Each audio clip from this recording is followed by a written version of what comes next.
¿Cómo están? Bienvenidos de vuelta. La clase pasada, como recordarán, fue la de contracción muscular, entonces siguiendo un poco con el tema de movimiento y esqueleto axial óseo o esqueleto óseo, la clase de hoy, también ya se los había prometido, es de osteoporosis. Entonces vamos a ver cómo se puede detectar, prevenir a quien le da, a quien no le da y cómo prevenir esta patología para que no se vaya a complicar. Espero lo entiendan, díganme si no. Entonces, ¿qué es exactamente la osteoporosis? La osteoporosis es, por supuesto, una enfermedad del hueso, específicamente una enfermedad en la que el hueso no cumple una de sus dos funciones que ahorita voy a mencionar. Básicamente lo que está pasando aquí es que tenemos algo llamado una baja densidad mineral, o sea, el hueso no tiene suficiente calcio, que es lo que le otorga en gran medida la dureza a este hueso. De manera que al tener huesos frágiles, corremos un riesgo elevado de presentar fracturas, incluso con traumas muy pequeñitos que normalmente una persona normal no llevarían a fracturas. El principal factor de riesgo con mucho es exactamente la edad de la persona que lo está padeciendo. A más edad, el hueso va perdiendo calcio porque ahorita vamos a ver cuáles son los factores que lo causan, pero en general a más años, menos calcio hay en el hueso y por lo tanto es menos duro, más frágil y mayor riesgo hay de que una persona tenga fracturas. De manera que más o menos a los 80, 75, 80 años, el 50% de las personas ya tienen osteoporosis en mayor o menor medida. Y la osteoporosis es muy importante debido a que causa 8.9 millones de fracturas al año. La osteoporosis y las fracturas causan más tiempo en hospitalización en el mundo que la mayoría de las otras patologías de la edad geriátrica, como infartos cerebrales, infartos del corazón, sepsis, etc. De manera que es una enfermedad altamente incapacitante. No solo esto, una vez que el paciente ya tiene una fractura, por las complicaciones que va a desarrollar, empieza a complicarse y empieza a desarrollar el que ya vimos síndrome de fragilidad. Ahora, ¿qué es lo que causa que una cargado del metabolismo del calcio junto con otras hormonas y glándulas del cuerpo? Entonces, este sirve como un reservorio de calcio. Cuando el calcio sobra en el cuerpo, lo acumulamos en el hueso para cuando lo necesitemos y cuando ya lo necesitamos lo empezamos a liberar. Pero esta función del calcio también va a estar relacionada con la función mecánica del hueso. Por supuesto, nuestro esqueleto lo que nos permite es mantenernos en una posición erguida, caminar, hacer actividades, movernos, similar a lo que mencionábamos en la clase de contracción muscular. Estas dos funciones están altamente relacionadas. Por ejemplo, si nosotros empezamos a exigirle mecánicamente mucho a nuestros huesos, o sea, si le pedimos que cargue mucho peso, entonces empieza a acumular calcio este hueso y se hace más duro. Por otro lado, si ya no le pedimos demasiado porque estamos postrados en cama o no tenemos ninguna actividad o sí tenemos actividad pero somos muy ligeros, o sea, una persona que es demasiado delgada, su hueso empieza a descalcificarse porque no tiene que cargar gran cosa. Esto es especialmente importante también, por ejemplo, en los pacientes que tienen un infarto cerebral. Un paciente que está postrado, que ya no está caminando o que no mueve la mitad de su cuerpo, sus huesos empiezan a descalcificarse. Del mismo modo, cualquier cosa que le diga al cuerpo que necesita más calcio va a robarle ese calcio al hueso para liberarlo y esto puede llevar también a una desmineralización y a osteoporosis. Ahora, ¿cómo es el proceso molecular? No me voy a meter tanto, pero básicamente tenemos dos células. Por un lado tenemos los osteoclastos. Estos osteoclastos llegan y destruyen partecitas del hueso. Especialmente son partes que ya no necesitamos o que están dañadas, entonces la deshacen completamente. Son estas células que tienen muchos núcleos. Y una vez que el osteoclasto se activó y le hizo básicamente un hoyo al hueso, se van a activar una segunda célula llamada osteoblasto, la cual va a ir al hueso y va a reparar todo lo que el osteoclasto destruyó. Esto conlleva un proceso en el que el hueso se está remodelando de manera constante. El proceso de destrucción se llama resorción ósea y el otro es síntesis ósea o reparación ósea. Y esto pasa todo el tiempo. Por ejemplo, cada vez que nosotros nos paramos, caminamos, etcétera, los huesos presentan pequeños daños, muy pequeñas fracturas. De manera que los osteoclastos entran, limpian, destruyen y los osteoblastos reparan. Y es lo mismo que decía, si nosotros aumentamos el peso, el osteoclasto, por ejemplo, va a trabajar menos porque si necesitamos más densidad, el osteoblasto trabaja más y los huesos son más fuertes. Pasa todo el tiempo. Y todas las intervenciones que modifiquen la densidad ósea van a trabajar sobre estas células. Por ejemplo, si el hueso empieza a descalcificarse, es que está trabajando más el osteoclasto y menos el osteoblasto, y a la inversa trabaja también de la misma manera. Además, estos osteoblastos y osteoclastos no solamente su trabajo es definido por el trabajo mecánico, o sea, el peso que cargan los huesos, también hay una gran cantidad de hormonas y de otros mediadores que van a controlar su actividad. Entre los más importantes están, por ejemplo, el TGF-beta, que lo veremos en una clase de inmuno, factores de crecimiento, una gran cantidad de factores de crecimiento, pero también una gran cantidad de hormonas. Las más importantes que voy a mencionar aquí, que favorecen el trabajo de los osteoblastos e inhiben a los osteoclastos, o sea, hacen que los huesos sean más duros, van a ser los estrógenos, que ahorita los vamos a mencionar, los andrógenos, la hormona paratiroidea y las hormonas que van a causar lo opuesto, o sea que trabajen más los osteoclastos y menos los osteoblastos, van a ser los esteroides, y las hormonas tiroideas. Entre otros factores que afectan este equilibrio, vamos a tener que lo que favorece la síntesis ósea, o sea, favorece a estos e inhibe a estos, ya lo dijimos, es la carga mecánica sobre el hueso, los estrógenos y también de manera muy importante la vitamina D y el calcio que nosotros tenemos en la sangre. De manera que si nosotros no consumimos estas cosas, el cuerpo pues necesita calcio, como vimos en la diapositiva pasada, va a activar a los osteoclastos y el calcio va a ser liberado para suplir el que faltaba. Por otro lado, lo que activa que el hueso se destruya, además de, por ejemplo, la falta de calcio, es la edad. Después de los 65 años en mujeres y los 75 en hombres. Consumo elevado de tabaco y alcohol de manera muy importante y también un poco de café. Los que consumen demasiado de estas sustancias en general funcionan más sus osteoclastos, menos sus osteoblastos y van a osteoporosis.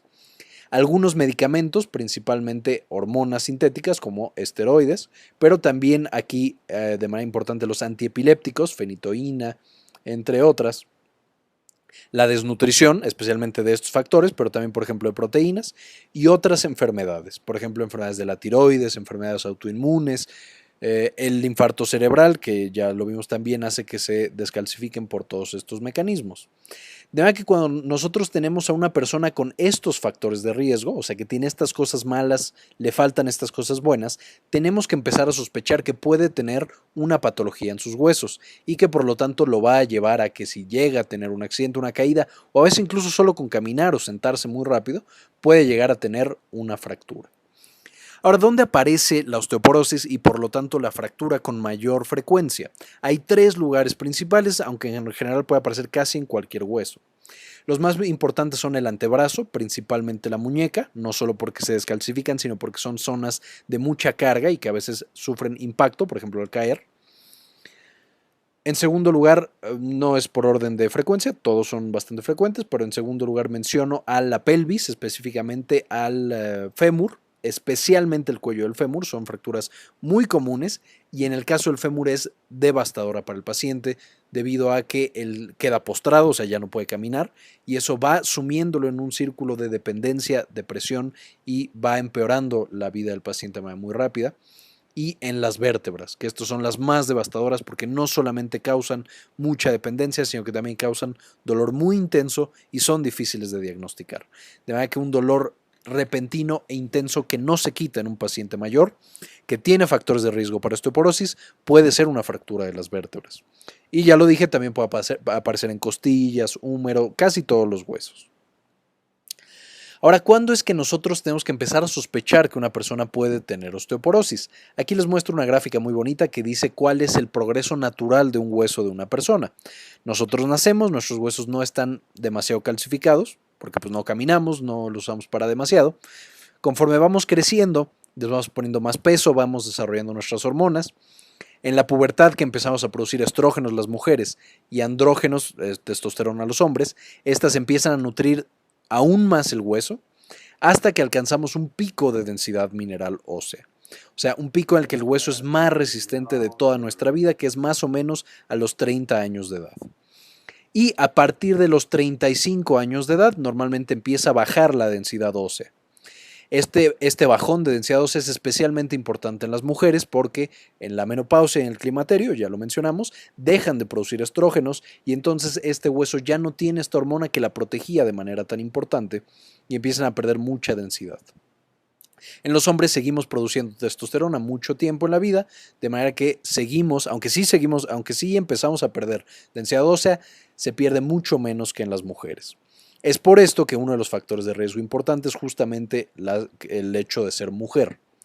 Otra cosa es, mientras menos tiempo tenemos hormonas sexuales, ya sea testosterona en los hombres u estrógenos en mujeres, más riesgo tenemos también de esto, porque menos tiempo van a estar nuestros huesos protegidos por estas hormonas. Y lo que les mencionaba, más o menos a los 70 años, el 50% de las mujeres va a tener una densidad mineral baja y un porcentaje menor, pero también importante, de los hombres tiene esto.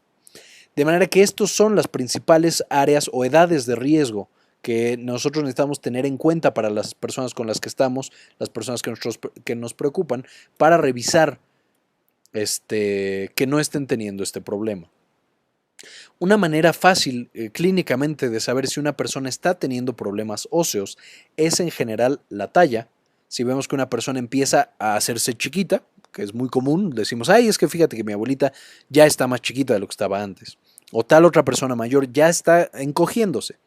Esto es un factor de riesgo importante porque nos está diciendo que sus vértebras ya no tienen la misma densidad mineral y puede estar sugiriendo que el paciente tiene una fractura.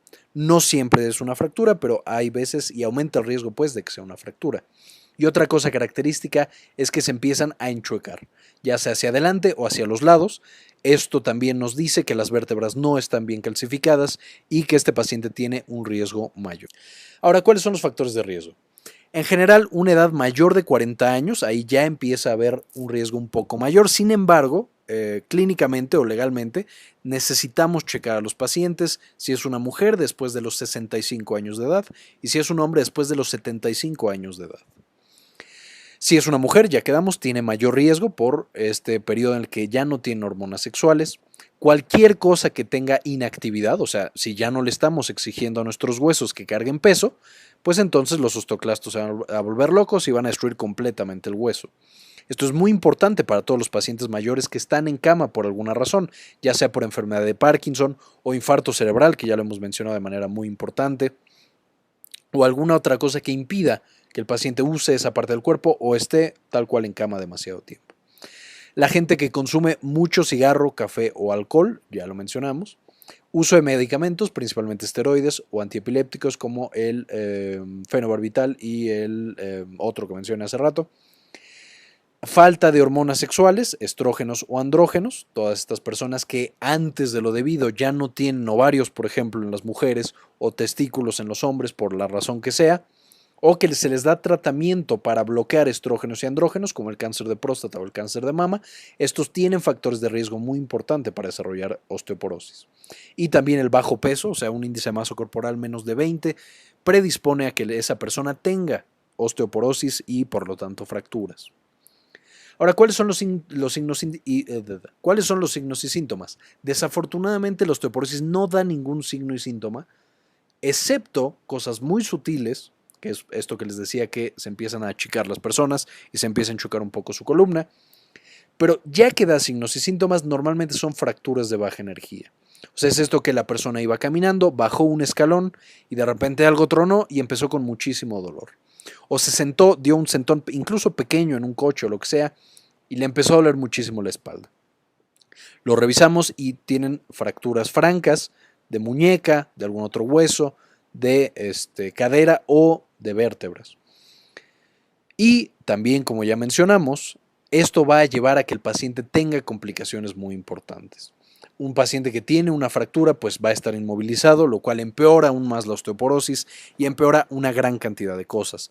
Puede empezar a tener escaras, puede empezar a comer mal, a estar constipado, a tener infecciones de vías urinarias, infecciones en otros lados como en las escaras, neumonías.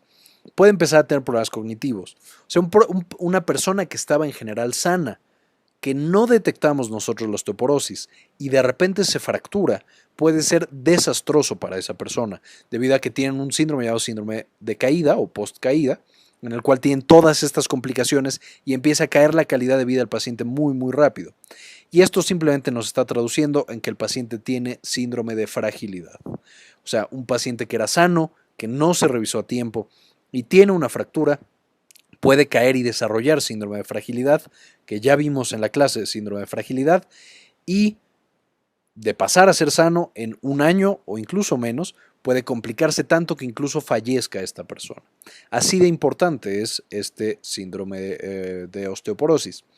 Y tiene una asociación muy importante con las caídas. En general hay todo un síndrome o toda una serie de cosas que causan caídas en estos pacientes que mencionaremos en otra clase.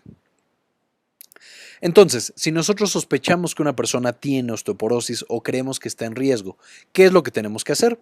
Se hace un estudio de densitometría ósea, la famosa densitometría, que no es el nombre correcto es DEXA, que es la absorbancia de los rayos X, y básicamente lo que hacemos es que lanzamos rayos X y vemos qué tanto rebotan estos rayos X. ¿Por qué? Porque los rayos X van a rebotar solamente en las partes de calcio, de manera que si hay poquito calcio, rebotan menos. Cuando nosotros vamos y nos tomamos este estudio, se toma en dos partes, en los huesos centrales, que son las vértebras, y la pelvis, que está bien porque son de los que más se fracturan en estas personas. ¿Y qué es lo que nosotros vamos a medir o lo que nos va a medir el técnico radiólogo o el radiólogo que haga el estudio? Va a medir ya sea un score que se llama T o un score que se llama Z, que nos dice de una persona normal, una persona joven, en el caso del score T, ¿yo cómo estoy en comparación con esa persona? Pues si estoy en 0, no hay problema. Si estoy en +1, tampoco. Si estoy en una desviación estándar -1, igual todavía estoy en un parámetro normal. Entonces este estudio me permite estar en 0, +1 o -1. Si yo estoy en una desviación estándar de -1 a -2.5, tengo algo llamado osteopenia. O sea, sí tengo riesgo de que me vaya a pasar algo, pero todavía no es tan grande el riesgo. Si yo estoy en una desviación estándar mayor de 2.5 hacia abajo, entonces ya tengo osteoporosis. Ahora, ¿esto qué implica? Hablando específicamente de tratamiento, un paciente normal pues no necesita tratamiento. En general no se da tratamiento ya que tenemos el score T o el score Z, que es muy similar. Si tengo una osteopenia, puedo dar tratamiento, pero normalmente solo se da tratamiento si tengo osteopenia más factores de riesgo importantes, por ejemplo, que el paciente necesite tomar esteroides o que tome antiepilépticos o que fume como loco y no pueda convencerlo de que deje de fumar, etc. Y cuando ya tengo osteoporosis, normalmente se recomienda dar tratamiento. Siempre, o sea, se recomienda. Ahora, además del diagnóstico por imagen, hay otra herramienta muy eficaz, muy efectiva, que fue desarrollada en la Universidad de Sheffield, y esta es el cuestionario FRAX. Este cuestionario FRAX nosotros le ponemos de qué país pertenecemos, esto es por la etnia, o sea, los latinos, por ejemplo, tenemos menos riesgo que los blancos, etc. Y tenemos que contestar una serie de preguntas muy sencillas, y nos va a dar un riesgo a 10 años de qué tan probable es que nosotros tengamos una fractura. Entonces, por ejemplo, nos pregunta los principales factores de riesgo como edad, el sexo, cuánto pesamos y medimos para sacar el índice de masa corporal, si ya hemos tenido fracturas previas, si alguien en nuestra familia tuvo fracturas, pues esto puede decirnos que nuestros genes están predispuestos a tener osteoporosis, si fumamos, si usamos medicamentos, principalmente glucocorticoides, que son los más comunes, si tenemos enfermedades inmunes crónicas como artritis reumatoide, si tenemos osteoporosis por alguna otra cosa, por ejemplo, que estemos tomando medicamento para la epilepsia, etc. Y nos va a dar un porcentaje. En general, si nosotros tenemos más de 10% de riesgo, ya necesitamos acudir con un médico para platicarlo y que nos diga si necesitamos tratamiento o no. Si estamos por abajo de 10%, pero tenemos algún porcentaje, aún así es recomendable acudir, pero no es, digamos, tan urgente. Y en general, más de 10%, lo más probable es que el médico ya recomiende un tratamiento. Ahora, ¿qué es lo que podemos hacer? El tratamiento, sin meternos todavía en el tratamiento farmacológico, nosotros podemos hacer cosas para no tener osteoporosis sin importar la edad que tengamos. ¿Cuáles los más importantes? Primero, realizar actividad física regular, y este es actividad con impacto. ¿A qué me estoy refiriendo? O sea, tenemos que decirle a nuestros huesos que tienen que cargar peso. Necesitamos caminar, correr, saltar, hacer todo lo que podamos con esos huesos para que digan, ok, me siguen usando, tengo que mantener mi densidad. ¿Y por qué pongo aquí con impacto? se ha visto que si tú haces ejercicio sin impacto, los famosos ejercicios de bajo impacto, por ejemplo la elíptica, la bicicleta, natación, que son muy buenos para la salud cardiovascular y que todo mundo debería hacer, pero si hago sin impacto o de bajo impacto, sin hacer este otro tipo de ejercicio, no solo no beneficia a los huesos, sino que los daña. Se ha demostrado que hacer demasiada bicicleta, demasiada natación, sin hacer, por ejemplo, cargar pesas o trotar, etcétera, puede causar desmineralización de los huesos. De manera que es muy importante hacer ambos tipos de ejercicio para que no vayamos a tener alguna fractura más adelante. Tenemos que tratar de limitar lo más posible el consumo de las sustancias que dañan los huesos, que son el tabaco, el alcohol y también el café. No lo pongo aquí, pero también es importante consumir café de manera moderada. Exponerlos lo más posible a la luz solar porque esto aumenta nuestra síntesis de vitamina D. Y necesitamos consumir adecuadas de calcio y de vitamina D en nuestros alimentos. ¿Cuántos son cantidades adecuadas? No lo menciono aquí porque ya lo mencioné en el video de vejez. Les dejo el enlace por si ya no se acuerdan. También en ese video de vejez les dejo específicamente qué ejercicios son los más recomendables de hacer en estas edades. También necesitamos una dieta abundante en cosas que tengan leche y que tengan vitamina D. ¿Cuáles son estas? Las de las más importantes, aunque hay muchas otras, pero está la leche, el queso, las legumbres, verduras como espinacas, frutas como naranja, frutos secos como almendras, etc. También ya lo puse en el video de vejez, chéquenlo si no se acuerdan, es muy importante para la prevención. Ahora, prevención médica. A prevención médica me refiero a que necesitamos consultar con un médico para nosotros ya hacerlo o no hacerlo. Y nosotros como médicos, ¿cuáles son las opciones terapéuticas que tenemos? Como este es un video no diseñado, o sea, diseñado para todo mundo, no específicamente para personal de salud, no me voy a meter tanto y ya después haremos videos de farmacología en el cual nos meteremos mucho más. Pero bueno, la prevención médica, la principal herramienta que tienen los médicos para tratar la osteoporosis son con mucho los bisfosfonatos. Son medicamentos muy seguros, muy efectivos y que previenen prácticamente todas las patologías del hueso. ¿Cuáles son los ejemplos más clásicos? El alendronato, este es el más usado, es por vía oral. Hay muchos otros, pero como mención especial voy a hacer el solendronato. ¿Cuál es la característica de estos medicamentos? Nosotros los administramos y tienen la característica particular que estos van y se acumulan en el hueso. O sea, no están en la sangre, no están en el hígado, van y se le pegan al hueso, específicamente al calcio del hueso. Y funciona básicamente como un guardia de seguridad. No deja que los osteoclastos se acerquen a ese hueso, entonces no lo pueden hacer resorción, o sea, no lo pueden quitar el calcio, y lo protegen. Ahí la otra ventaja es que como se acumulan aquí, para que tú elimines un fármaco, pues necesita ir al hígado o necesita ir al riñón. De manera que estos fármacos tú los administras una vez y duran bastante tiempo. Por ejemplo, el solendronato, una dosis intravenosa dura un año. Un año completo después de que nosotros administramos este por la vena, seguimos teniendo solendronato en el hueso. ¿Cuál es el problema de esto? Ahorita lo voy a mencionar. Entre las reacciones adversas que tiene, a pesar de que son seguros y de que son muy efectivos, pues sí causan algunas cosas. Entre las cosas comunes causan dolor muscular, dolor de huesos, fiebre, algo como gripa, pero la reacción adversa más severa, aunque afortunadamente no es muy común, es que puede hacer que se necrose el maxilar y la mandíbula. O sea, son pacientes que les salen hoyos y fracturas casi en la maxilar y la mandíbula, y se les puede incluso llegar a infectar, se complica, se pone todo muy feo. Entonces, si empiezan a tener cualquiera de estos efectos adversos, hay que suspender el medicamento inmediatamente y acudir con el médico de emergencia. Ahora, yo les mencionaba, estos medicamentos, una vez que nosotros los tomamos, pasa mucho tiempo, semanas, meses o incluso años en que aún tenemos este medicamento en el cuerpo. ¿Cuál es? Esa es una ventaja porque es fácil de administrar, pero una desventaja es que necesitamos siempre al consumir estos medicamentos, los bisfosfonatos, estar tomando también calcio y vitamina D. ¿Por qué? Porque como estos protegen al hueso, hacen que se acumule calcio en el hueso y puede hacer que el calcio en la sangre baje demasiado, lo cual puede ser peligroso. De manera que, si yo les estoy diciendo que el solendronato, por ejemplo, yo lo aplico y por un año ya tengo el medicamento en hueso, pues por un año también necesito administrar cantidades adecuadas de calcio y vitamina D. Entonces, si yo tengo una persona que a lo mejor no estoy seguro que pueda tomar calcio y vitamina D por un año, es peligroso administrar estos medicamentos por el riesgo de hipocalcemia. Otra segunda línea de acción, o sea, otro medicamento muy bueno, especialmente en mujeres posmenopáusicas, es el raloxifeno. Aquí no le hagan caso a estos ejemplos.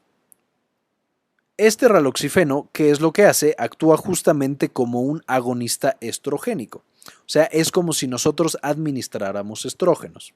Sin embargo, como ya vimos en la clase de cáncer de mama, que les dejo aquí también un link para que la revisen por si ya no se acuerdan, pero los estrógenos tienen el riesgo de que si yo los administro por mucho tiempo causan cáncer de mama y cáncer de endometrio. La inmensa ventaja del raloxifeno es que actúa como si fuera estrógenos en el hueso, de manera que los protege y hace que las personas no tengan osteoporosis, pero en mama y en endometrio bloquea el receptor de estrógenos. O sea, es como si los estrógenos ya no funcionaran. De manera que este curioso medicamento no solamente previene la osteoporosis, sino que también se puede usar, y se está estudiando su uso, para prevenir cáncer de mama y cáncer de endometrio, por lo que lo hace altamente conveniente. De nuevo, ya lo mencionamos en la clase de cáncer de mama, denle una checada si no se acuerda. ¿Y cuáles son las reacciones adversas? Como sigue actuando como estrógenos en otros tejidos, como en los vasos sanguíneos, puede causar bochornos y sofocos, igual que la terapia de reemplazo hormonal, y muy similar a lo que pasa con la menopausia y el climaterio. Este medicamento puede bloquear el receptor de estrógenos en vaso o activar el receptor de estrógenos en vaso, y entonces puede causar síntomas similares a los que tenemos en el climaterio. Y otro problema grande, la principal complicación, más bien, la complicación más severa, aunque también afortunadamente no es tan común, es que igual que los estrógenos, puede causar tromboembolismos, o sea, coágulos en las piernas que pues, se queden ahí en las piernas y entonces no me salen varices y se me hincha la pierna y me duele, etc. O estos coágulos que viajan al pulmón y causan una tromboembolia pulmonar que puede llegar a ser riesgoso. Por lo tanto, también hay que checar con el médico antes de tomar cualquiera de estos medicamentos. Otro medicamento que es el teriparatide. El teriparatide tiene la característica de que es un análogo, o sea, es como si nosotros agarráramos hormona paratiroidea, que es la principal que protege al hueso de manera natural, y se la empezamos a dar a una persona. Esta es la estructura completa de esta hormona paratiroidea sintética, que es el teriparatide. No lo pongo antes porque no se utiliza tanto, especialmente porque solo existe subcutáneo, o sea, se lo tiene que inyectar la persona, entonces lo hace poco práctico y además es un medicamento muy caro. Es muy útil, entonces cuando fallan los dos de arriba, los dos de las diapositivas pasadas, lo podemos empezar a utilizar, pero en general no se utiliza de primera elección. ¿Cuáles son las reacciones adversas? En general también es relativamente seguro. Puede causar dolor de cabeza, anemia, falta de aire, muchos otros. Pero uno de los más importantes es que causa piedras en el riñón. Entonces también hay que considerarlo. A fin de cuentas lo que estamos haciendo es sí que haya más calcio en el hueso, pero también que haya más calcio en la sangre y por lo tanto también en el riñón. Hay osteoporosis, no me voy a meter tanto en todos estos otros. También se usan, también son bastante buenos y tienen sus indicaciones. Entonces, si un médico se lo receta, está bien recetado. Pero no me meto porque no tienen características tan especiales y no se usan tanto específicamente en Latinoamérica.